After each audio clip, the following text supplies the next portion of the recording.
नमस्कार, your money में आपका स्वागत है। मैं हूं कविता थपलियाल। लंबी या फिर छोटी अवधि में अपने लक्ष्यों को पूरा करने के लिए म्यूचुअल फंड से बेहतर विकल्प कोई नहीं है। चाहे इक्विटी फंड में निवेश करें या डेट में या फिर एसआईपी के जरिए, इन सब के जरिए निवेश करने के अपने अपने फायदे हैं। जरूरत है तो अपने लक्ष्य को पहचान कर उसके हिसाब से निवेश करने की। तो आज हमारा फोकस होगा म्यूचुअल फंड्स पर, जिसमें आपके सवालों के जवाब देने के लिए मेरी मदद करेंगे financialdoctor.co.in के मेहुल अशर। मेहुल, आपका स्वागत है। तो चलिए शुरुआत करते हैं सवाल जवाब के सिलसिले के साथ। और हमारे पहले दर्शक फोन लाइन पे जुड़ रहे हैं मुंबई से निरंजन। नमस्कार निरंजन, सवाल पूछिए। मैं निरंजन लाटकर बात कर रहा हूँ। मैं पूछना चाह रहा था कि मैंने एक HBL लिया हुआ 12.5 लाख का, और उसके लिए मुझे उसको प्री पेमेंट करने के लिए मुझे एक SIP करना था।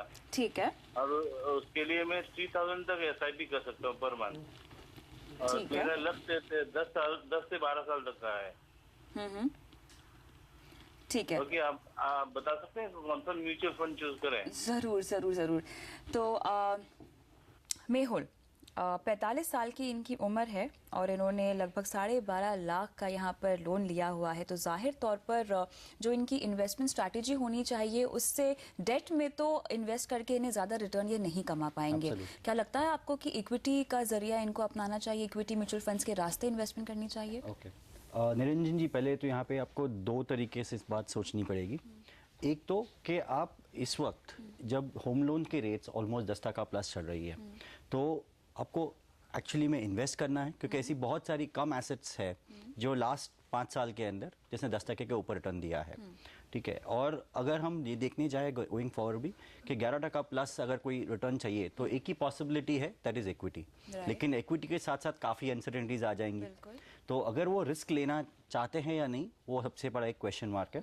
तो मैं सजेस्ट ये करूँगा कि एट दिस स्टेज जब ऑलरेडी 10% प्लस के इंटरेस्ट रेट चल रहे हैं, तो पहले आप काफ़ी हद तक प्री पेमेंट करना कोशिश कीजिए। ठीक है। तो अपनी लोन्स पहले कम कर दीजिए ताकि आपका इंटरेस्ट जो है वो कम होते जाए। फिर जब इंटरेस्ट रेट कटना शुरू हो जाते हैं, वो टाइम पे आप अपना स्ट्रेटेजी चेंज करके साथ में थोड़ी SIP शुरू कर सकते हैं, ताकि you making that return on the investment. लेकिन मेहुल, अगर किसी कारणवश ये प्रीपेमेंट अभी नहीं कर पाते हैं तो ये क्या करें? Okay, so prepayment can be done on a regular basis also. ठीक है, जरूरी नहीं है कि हम आपको एक साथ ही करना है। तो अगर प्रीपेमेंट का लक्ष्य है तो कुछ समय तक के लिए लिक्विड फंड में पार्क करके उसके बाद एक लमसम बना के डाल सकते हैं। दूसरा ऑप्शन ये है कि फिर भी उनके बावजूद भी अगर वो SIP में काफ़ी अगर बिलीव करते हैं कि भाई नहीं, इक्विटी में काफ़ी हद तक रिटर्न अच्छे बन सकते हैं, तो उनको मैं 2 फंड सजेस्ट करूंगा इस वक्त। एक लार्ज कैप रखिए, एक आप मिड कैप रखिए। लार्ज कैप में आप एक ICICI फोकस ब्लू चिप अच्छा फंड है, वो आप कर सकते हैं। दूसरा एक मिड कैप में IDFC premier equity, which is also a mid cap fund. थोड़ा सा रिस्क ज़्यादा बढ़ जाएगा, लेकिन वो काफ़ी अच्छा फंड करेगा। तो over a period of time उनको ये काफ़ी अच्छे रिटर्न मिल सकते हैं, क्योंकि इनके पास 5 साल प्लस की टाइम है। बिल्कुल। लेकिन इसी के साथ साथ अगर हम टाइम पीरियड पर थोड़ा सा ध्यान दें, 45 साल की इनकी उम्र है, 10 से 12 साल में ये रिटायर भी हो जाएंगे यहाँ पर, तो इनकी इन्वेस्टमेंट स्ट्रैटेजी अब कैसी होनी चाहिए? That's exactly why I said कि भाई जब तक वो अगर वो लोन चलाते रहेंगे, तो जैसे सपोज आज इक्विटी फंड के अंदर उनको रिटर्न मिला 10% या 12%, उसके सामने उन्होंने इंटरेस्ट भरी है लगभग 10% की, 10%, 10.5% के आसपास की इंटरेस्ट भरती है, तो जो उनको एक्चुअल गेन है वो नेट जीरो हो गया। तो इसके लिए सबसे पहले हम ये काम कर सकते हैं कि जैसे इसलिए मैंने पहले सजेस्ट किया कि पहले आप थोड़ा लोन कम कर दीजिए। तो उससे क्या होगा कि आपका एक बार आउटफ्लो कम हो जाएगा, तो ऑटोमेटिकली आपके इन्वेस्टमेंट रिटर्न्स भी बनने शुरू हो जाएंगे। वरना क्या होगा कि आज उनका सारा जो एज है वो रिटायरमेंट एज ऐसी पहुंच जाएगी और लोन चालू रहेगा। चलिए, लेकिन यहाँ पर आपके लिए सीधा सीधा सलाह यही है कि जितना जल्दी हो सके आप अपने लोन को जो है पे करना शुरू कर दीजिए, और साथ में आपके जो इन्वेस्टमेंट के लिए फंड्स हैं वो है ICICI फोकस ब्लू चिप, और ये एक लार्ज कैप फंड है, और दूसरा mid cap fund IDFC premier equity, इसमें आपको निवेश करने की सलाह दी जा रही है। लेकिन ये तो यहाँ पर बात हुई निरंजन जी की। इसके अलावा मेहुल, अगर जनरली घर के लिए लोग लोन लेते हैं, बच्चों की पढ़ाई लिखाई के लिए भी लेते हैं, तो ऐसे में उसको चुकाने के लिए कोई अलग तरह की इन्वेस्टमेंट स्ट्रैटेजी अपनानी चाहिए? ठीक है, इसमें सबसे पहला तो बहुत इंपॉर्टेंट चीज़ है जब आप लोन लेते हैं कि आपने क्या रेट पे लोन लिया है। ठीक है, अगर आप जैसे पर्सनल फाइनेंस ले रहे हैं तो पर्सनल लोन के ऊपर ऑलमोस्ट आपका जो रिटर्न जो लोन होती है वो ऑलमोस्ट 17-18% होती है।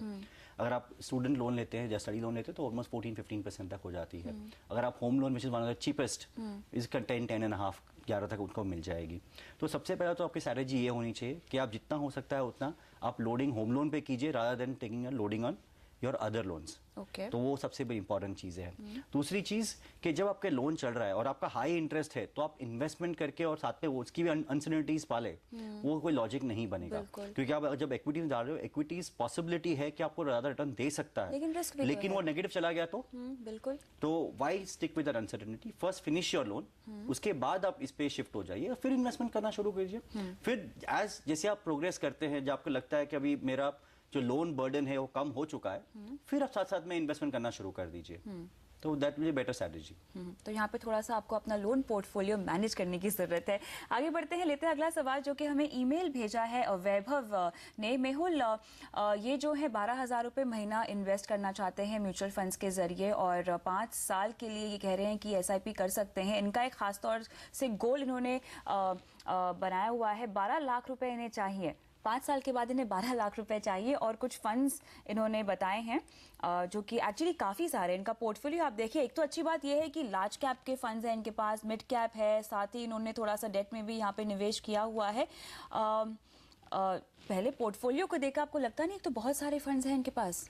ये जहाँ तक इन्होंने अब तक बताया कि इन्होंने कुछ जो शॉर्टलिस्टिंग किया है कि जो फंड में इनको इन्वेस्ट करना है, ठीक है, तो वो उसने काफ़ी सारे फंड्स हैं। उन्होंने क्या किया है कि एक पैसिव फंड ले लिया, एक एक्टिव फंड ले लिया, एक लार्ज कैप ले लिया, एक लॉन्ग टर्म डेट फंड ले लिया, एक शॉर्ट टर्म डेट फंड ले लिया, तो वो बहुत सारा खिचड़ी पका दिया उन्होंने। तो बेटर ऑप्शन ये है कि उनको मैं सजेस्ट ये करूँगा कि सबसे पहले आप अपनी जो रिटर्न एक्सपेक्टेशन है उसको आप रियलिस्टिक गोल होना चाहिए। बिल्कुल, 5 साल में इन्हें 12 लाख रुपए अगर चाहिए तो 12,000 का निवेश, तो 12,000 के ऊपर दैट मीन उनका एक्सपेक्टेशन ये है कि रिटर्न उनको 20% प्लस मिलेगा जी।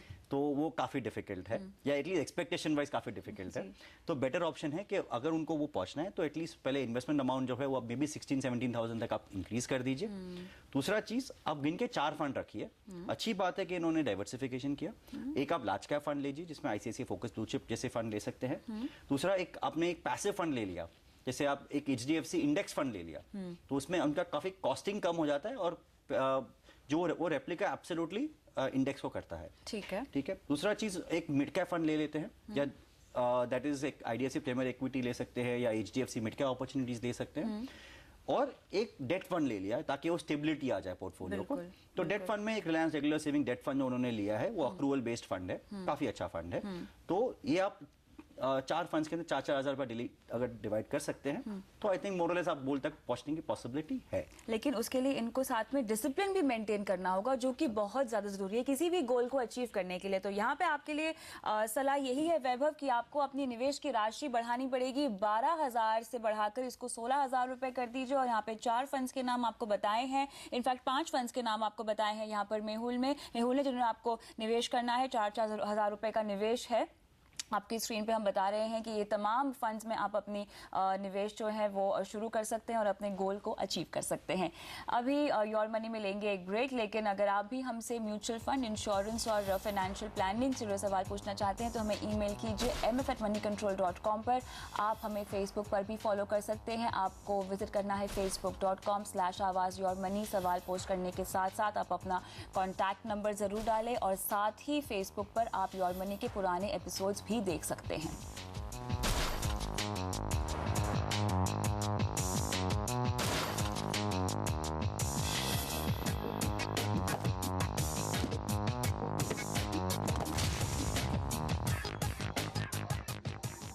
Welcome back. हम आज ले रहे हैं म्यूचुअल फंड से जुड़े सवाल और मेरे साथ है financialdoctor.co.in के मेहुल अशर। लेते हैं अगला सवाल। यहाँ पे केतन हमारे साथ फोन लाइन पे जुड़े हुए हैं। नमस्कार केतन, सवाल पूछिए।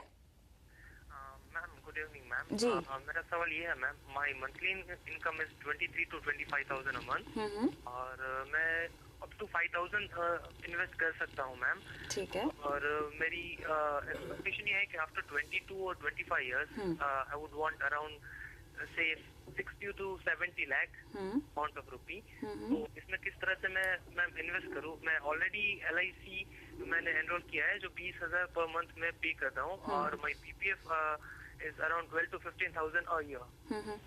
So I want your advice on that. और मैम मैं अपना पोर्टफोलियो और डेब्ट इक्विटी दोनों में डाइवर्सिफाइड करना चाहूंगा. इक्विटी वुड बी 40% और 50%, डेब्ट वुड बी 50%. बहुत अच्छी जानकारी है आपके पास अपना पोर्टफोलियो सेटअप करने की यहाँ पर केतन, लेकिन इंश्योरेंस में आपने कहा कि आपने पैसे लगाए हुए हैं, तो इन्वेस्टमेंट के नजरिए से आपने इंश्योरेंस खरीदा है? नो मैम, इन्वेस्टमेंट के नजरिए से नहीं, बट अभी जो मुझे जो 5,000 इन्वेस्ट करना है that would be like investment only ma'am. ये प्योरली इन्वेस्टमेंट के लिए है. ठीक है.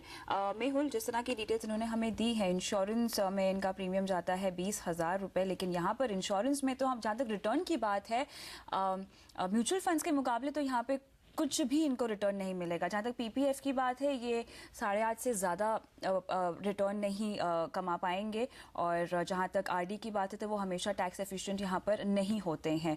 5,000 रुपये इन्हें प्योरली म्यूचुअल फंड्स में निवेश करने हैं. लंबा नजरिया भी है इनका, तो क्या इक्विटी का रास्ता अपनाया जाए? ओके, पहले हम उल्टा शुरू करेंगे जी. ठीक है. पहले उनके टारगेट अगर 70-75 लाख का टारगेट है, लेकिन अच्छा है कि उनके पास टाइम है, 20-22 साल का टाइम है, तो अगर हम एट वो लेवल के ऊपर भी हम, क्योंकि टारगेट बहुत बड़ा है, अगर पहुंचना है तो उनको एट नॉमिनल 10% रिटर्न भी हम एवरेज पकड़ते हैं पोर्टफोलियो की, तो भी उनको ऑलमोस्ट 8 से 9,000 रुपया पर मंथ इन्वेस्ट करना पड़ेगा. तो 5,000 तो उनके इन्वेस्टमेंट से नहीं होने तो वाला. यहाँ पे निवेश की राशि इनको बढ़ानी है सीधे सीधे. Absolutely, that's the first thing. ठीक है. दूसरी चीज ये हो जाती है कि आप कौन सा व्हीकल इस्तेमाल करते हैं. बिल्कुल. अगर आप यही व्हीकल जिसमें आपने 6% रिटर्न कमा रहे हो या 8% रिटर्न कमा रहे हो, तो आपकी जो इन्वेस्टमेंट अमाउंट है वो बढ़ जाएगी. तो अभी जो 8-9,000 भी हम सोच रहे हैं, that will go and increase to may be 13-14,000 rupees. अगर हम वही चीज व्हीकल अगर हम बेटर करते हैं जो थोड़ा ज्यादा तेज चल सकता है, दैट इज एन इक्विटी, क्योंकि हमारे पास टाइम है, हम कर सकते हैं, तो उनको इस वक्त एट दिस एज, क्योंकि उनके पास रिस्क प्रोफाइल उनका ज्यादा, क्योंकि कम एज के हैं, कोई लोन्स नहीं खड़ी है, तो एट दिस स्टेज उनको एक्चुअली ज्यादा से ज्यादा पैसा इक्विटी में लगाना चाहिए. इक्विटी फंड्स को देखना चाहिए, ना कि 40% इक्विटी और 60% डेट. तो मैं उनको यही बोलूंगा कि आप अपना debt allocation come down to may be 20%. अच्छा, तो 80-20 का इनका होना चाहिए रेशियो. एब्सोल्युटली, क्योंकि इट मोर एज अगर हम थंब रूल पकड़ने जाए तो it should be 100 minus your age. Okay, it should be the equity exposure. ठीक है. सो अगर हम ये स्टेज पकड़े तो एट दिस स्टेज उनको वैसे भी वो आरडी कर रहे हैं थोड़ी बहुत, ये कर रहे हैं पीपीएफ. अब पीपीएफ उनको 8.75. PPF is a decent vehicle, आप उसमें रहिए, लेकिन आरडी जो है वो टैक्स एफिशिएंट बिल्कुल नहीं है. वो फुल टैक्सेबिलिटी हो जाती है. जो इंश्योरेंस है उनको 6% का रिटर्न नहीं मिलने वाला. तो बेटर है कि आप उसमें भी अगर प्योर इंश्योरेंस कवर की तरह आप यूज कर रहे हैं तो सही है. अगर आप इन्वेस्टमेंट व्हीकल यूज कर रहे हैं तो सही व्हीकल नहीं है. तो आप पहले इंश्योरेंस को अलग कर दीजिए.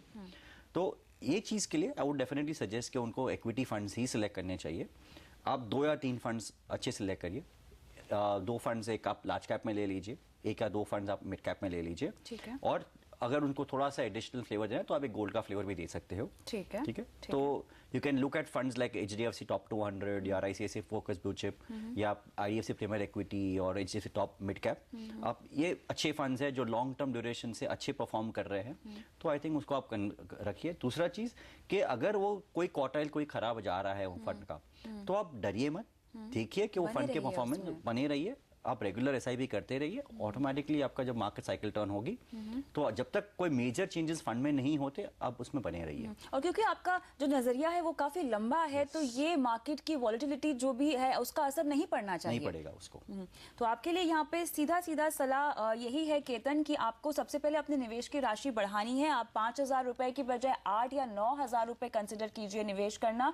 यहाँ पे आपको कुछ फंड्स के नाम बता देते हैं. आईसीआईसीआई फोकस ब्लू चिप या एचडीएफसी टॉप 200 और साथ ही आईडीएफसी प्रीमियर या एचडीएफसी मिड कैप में भी आप निवेश कर सकते हैं. और चूंकि आपका नजरिया काफी लंबा है तो बाजार के उतार चढ़ाव से डरने की जरूरत नहीं है. अगर आपका कोई फंड परफॉर्म नहीं कर रहा है तो आप घबराइए नहीं, उसमें आप अपना निवेश बरकरार रखिए, क्योंकि काफी लंबी समय का नजरिया है तो आपको उसका फायदा अल्टीमेटली मिल ही जाएगा. आगे बढ़ते हैं, लेते हैं अगला सवाल. यहाँ पे सतीश चंद्र मिश्रा हमारे साथ फोन लाइन पर है. नमस्कार सतीश, सवाल पूछिए. जी मैडम, मैं तो ईमेल किया हूँ. मुझे 10 इयर्स के बाद 50 to 60 लाख रुपए चाहिए. ठीक है.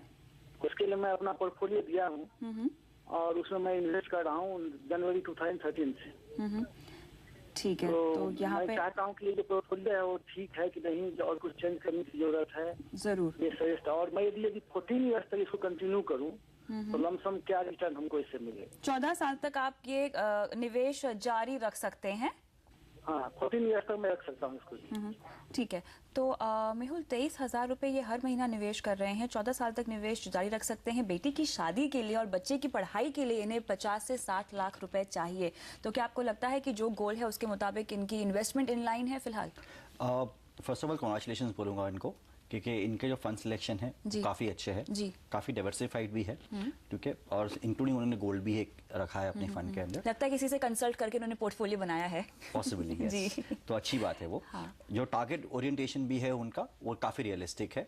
तो अगर वो 12 to 14 ईयर्स तक आप बरकरार रखते हैं, एवरेज उनका पोर्टफोलियो 10% रिटर्न भी देता है, तो उनका टारगेट मोरलेस मीट हो जाएगा। ठीक है। खाली मेरी उनको एक ही एडवाइस रहेगी कि जब आप टारगेट के करीब आते हैं, ठीक है, तब आप इक्विटी से बाहर निकल जाइए या धीरे धीरे बाहर निकलना शुरू कर दीजिए, ताकि वो लास्ट मिनट वोलेटिलिटी अगर जो इक्विटी की है वो निकल जाए, और तो उस वक्त आप अपने फंड को जाके शिफ्ट कर दीजिए डेट फंड्स के अंदर, ताकि वो एक फिक्स्ड इनकम अपनी शुरू हो जाए, तो आपका मोरलेस टारगेट्स रीच हो जाएंगे। चलिए, तो यहाँ पर सतीश जी आपके लिए गुड न्यूज ये है कि आपका पोर्टफोलियो बिल्कुल सही है। अपने निवेश में जो है बस डिसिप्लिन मेंटेन कीजिए, और जैसे जैसे आपकी जो डेडलाइन है, आपके लक्ष्य जैसे पूरे होते जाएंगे, वैसे वैसे आप इक्विटी से धीरे धीरे बाहर निकलिए, जैसे कि मेहुल ने भी आपको बताया, और डेट में अपने निवेश को यहाँ पे ट्रांसफर कर दीजिए। तो चलिए, फिलहाल योर मनी में वक्त है ब्रेक का, लेकिन ब्रेक के बाद आपको बताएंगे कि महिला एंटरप्रेन्योर्स को बढ़ावा देने के लिए बैंकों से कितनी सस्ती दरों पर मिलेगा कर्ज, इसकी पूरी डिटेल इस ब्रेक के बाद।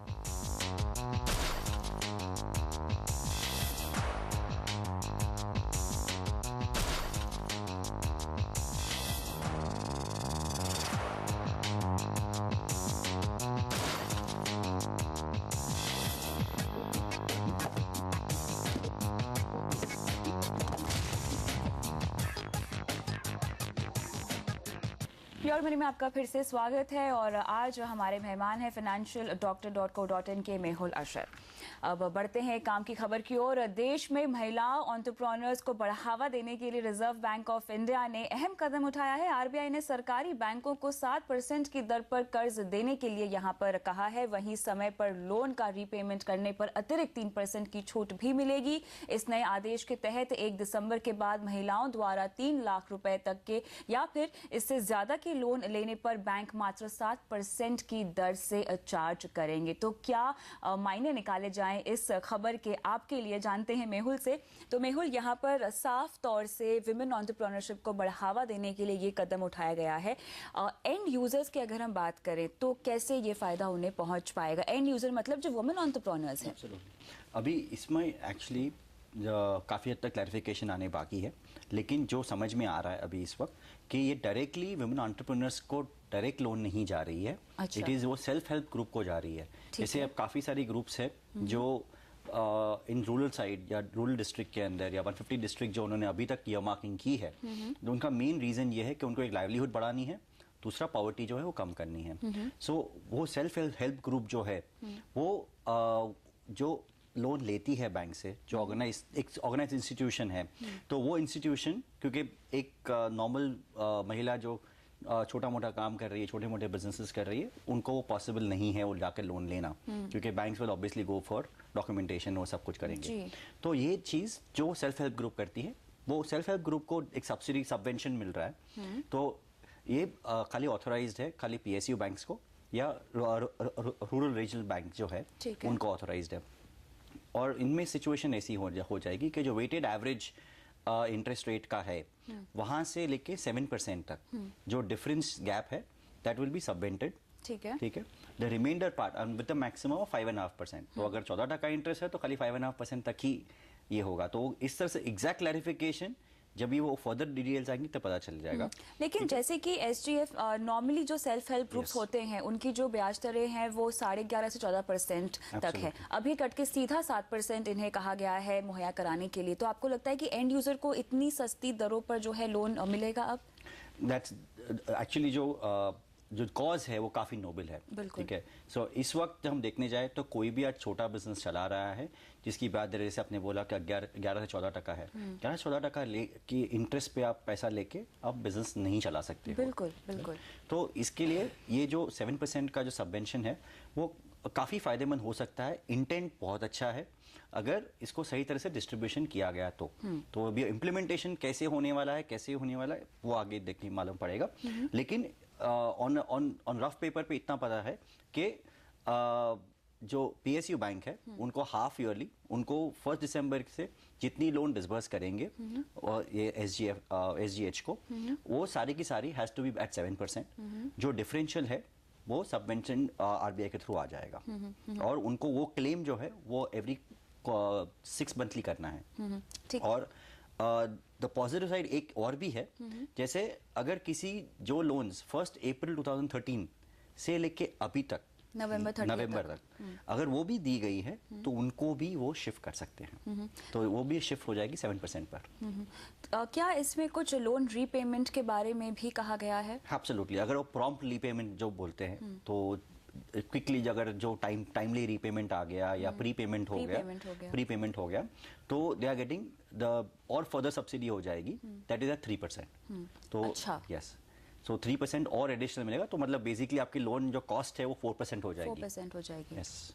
लेकिन इसी के साथ साथ क्या ये समझा जाए कि किसी भी महिला एंटरप्रेन्योर को इतनी सस्ती दरों पे ये लोन मिलेगा या सिर्फ जो सेल्फ हेल्प ग्रुप से ये लोन लेते हैं उन्हें ही दिया जाएगा? जो सेल्फ हेल्प ग्रुप से जो लोन लेते हैं सिर्फ उनको ही दिया जाएगा, क्योंकि वो लोन जो है एज बैंक खाली सेल्फ हेल्प ग्रुप को ही दे सकती है फिलहाल। तो इट इज़ नॉट कि आप और मैं जाके उनको ले सकते हैं, वो खाली सेल्फ हेल्प ग्रुप के थ्रू ही। सो इट्स बेसिकली इंस्टीट्यूशनलाइज कर रहे हैं, जो फंडिंग भी है वो एक इंस्टीट्यूशनलाइज होगा और इसी तरह से डिस्ट्रीब्यूशन होगा। तो चलिए, यहाँ पे वुमेन एंटरप्रेन्योर्स को बढ़ावा देने के लिए शानदार कदम उठाया गया है। काफ़ी सस्ती दरों पर आपको लोन मुहैया कराया जाएगा अपने कारोबार को बढ़ाने के लिए। लेकिन अब ये लोन जो है आपको सिर्फ वुमेन सेल्फ हेल्प ग्रुप से ही मिलेगा, इस बात का ध्यान आपको यहाँ पर देना पड़ेगा। बहुत बहुत शुक्रिया मेहुल आज शो पर आने के लिए। Thank you. और योर मनी में आज के लिए इतना ही, लेकिन आप बने रहिए CNBC आवाज़ के साथ। नमस्कार।